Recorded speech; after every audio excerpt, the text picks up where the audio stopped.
The National Basketball Association, which of course is a very global league, has contacted the State Department to understand how President Donald Trump's executive order to suspend immigration from 7 countries could impact the league's players.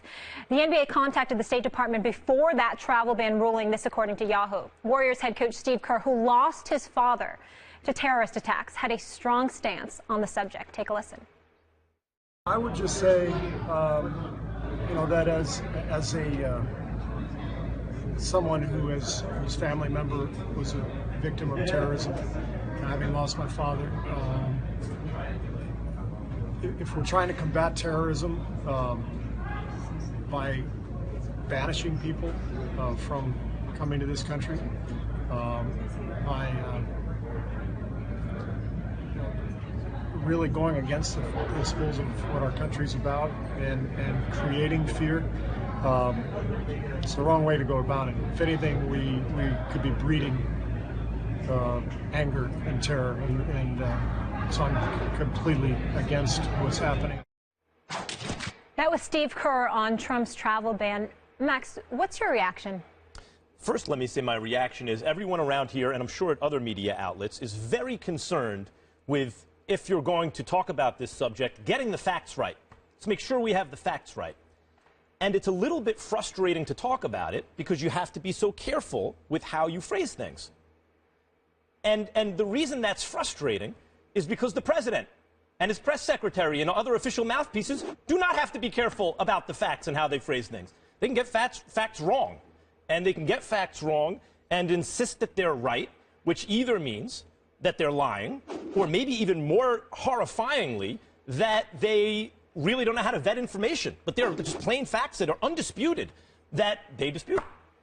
So that's a frustrating position to be in. And because of that, when I see leaders, thoughtful men, leaders of men, like Greg Popovich, with a military background, and a great degree of success leading men, a thoughtful person, not mince words, but really take a leadership stance and speak in plain English his problems with what's going on, it's heartening. You feel emboldened. You feel good.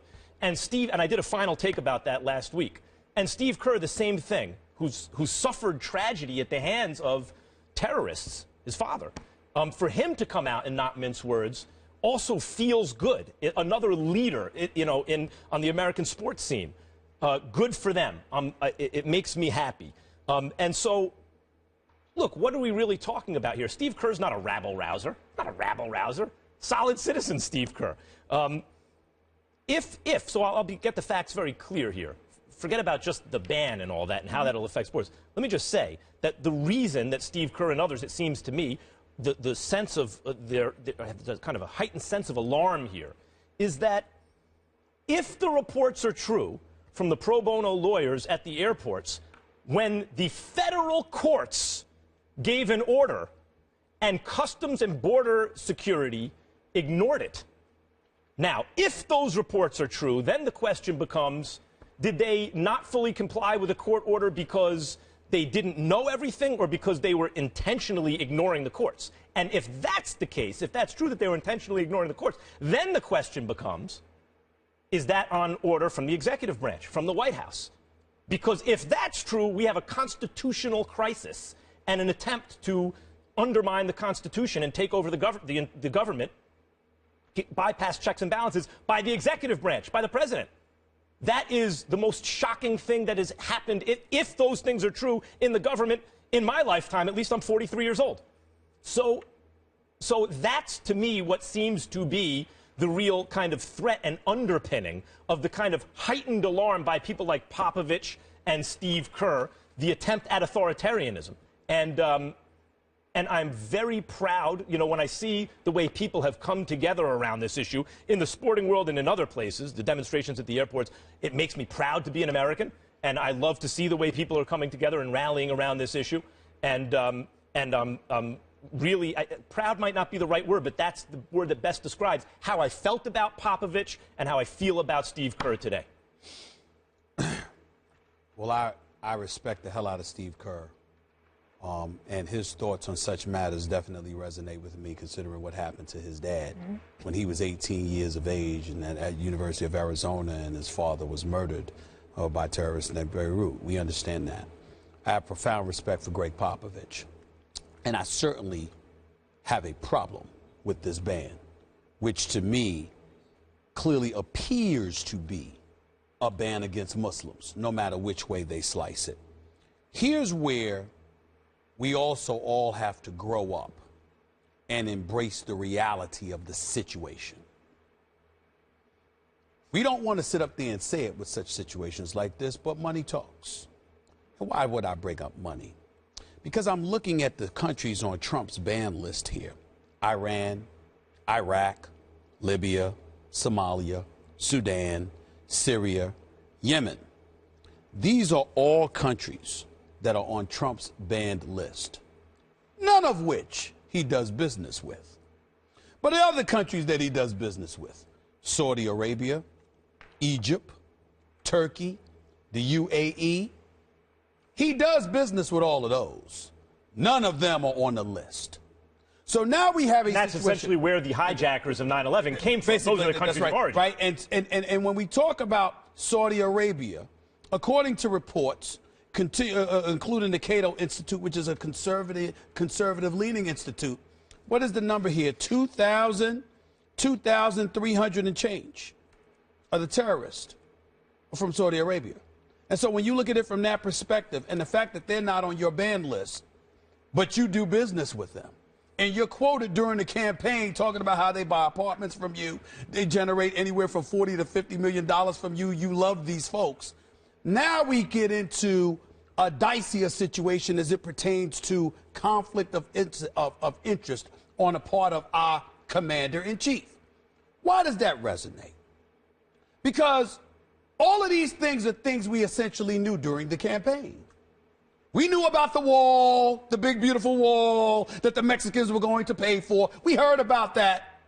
But 29% of the Latino population voted for him. There were folks that saw and they looked at him and not immediately denouncing David Duke, not immediately, even though he eventually did it. And people pointed to that and they said, you know what, there are some sensitivities in terms of the whole housing issue in the 1970s. Oh, he's supposedly a racist.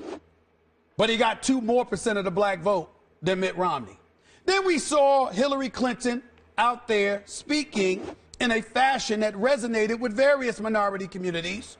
But 2 million less black folks came out to vote for her than voted for Barack Obama, when Barack Obama himself was imploring people, get out there and vote. Don't sit up there and complain. Don't protest. As I told you, my boy Jeff and others have always said to me all the time, you know, you got a whole bunch of folks out there protesting, going off all the time.